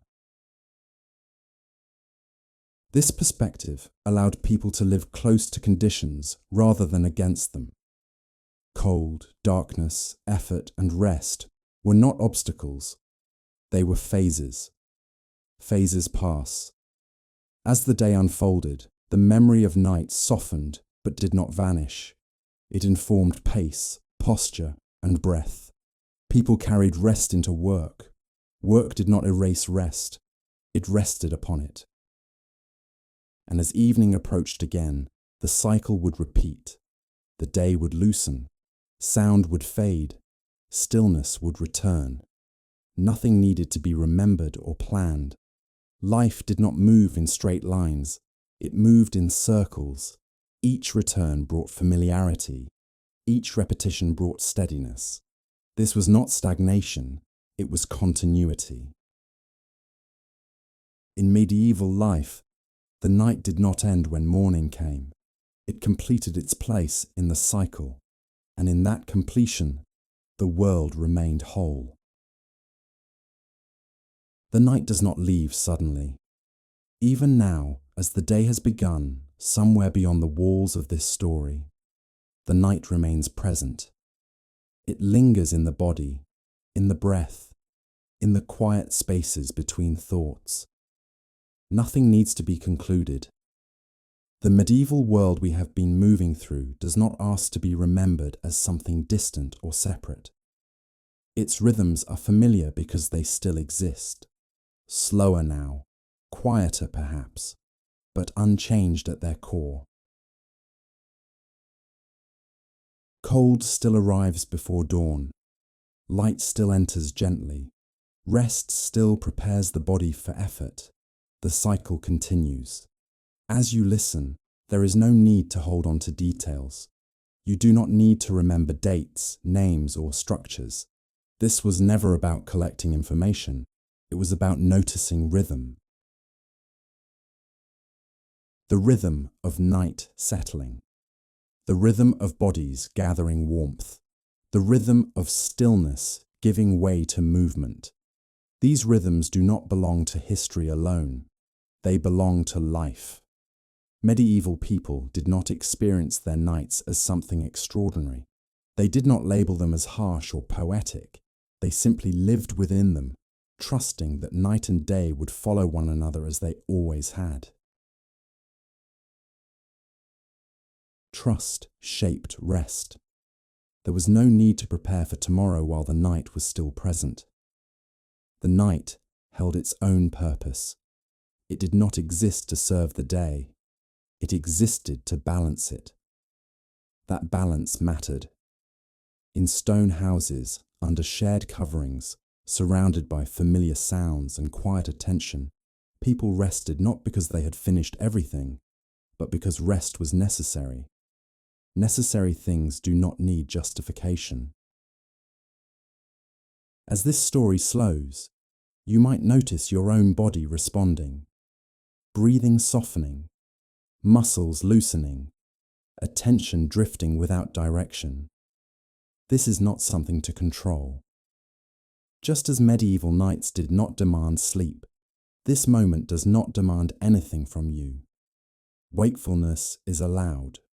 Stillness is allowed. Drift is allowed. Nothing needs correction. The world does not collapse when attention softens. It settles. The medieval night understood this. It did not require constant awareness. It did not need to be filled with sound or light. It trusted that presence would return when needed. Presence always returns. Even in the deepest part of the night, life remained intact. Breath continued. Warmth remained shared. The house held its shape. The world waited. Waiting was not absence. It was readiness without urgency. As the cycle moved forward, morning arrived not as a demand, but as a continuation. Movement returned because bodies were ready, not because time insisted. This gentleness supported endurance. The people who lived these nights did not think of them as something to survive. They were simply part of living. Cold, darkness, stillness, and quiet awareness were not problems to solve. They were conditions to move within. Modern life often separates rest from living, treating it as a pause rather than a part. Medieval life did not make that distinction. Rest was woven into survival. Night was not a break from life. It was life in another form. As this video reaches its quiet end, there is no need to exit quickly. There is no threshold you need to cross. The story does not close the door. It leaves it slightly open. You may carry this rhythm with you, into sleep, into rest, or simply into the next quiet moment. There is nothing you need to do with it. It will remain whether you notice it or not. The night continues somewhere. The day continues somewhere else. Both are happening at once. If you are still awake, that is fine. Medieval nights allowed wakefulness without anxiety. If you are drifting, that is also fine. Drift belongs to the cycle. Nothing is out of place. The stone houses of the past are quiet now, but their rhythm is not gone. It echoes in the way bodies still seek warmth, in the way sound still softens at night, in the way time still slows when nothing demands attention. History does not end. It settles. And in settling, it becomes part of the present. You do not need to remember where you are listening from. You do not need to note the hour. Wherever you are, whatever time it is, the cycle remains unchanged. Night gives way to day. Day gives way to night. Always. There is no final moment here. Only a soft return to breath, to stillness, to whatever comes next. The world does not rush you forward. You are allowed to remain.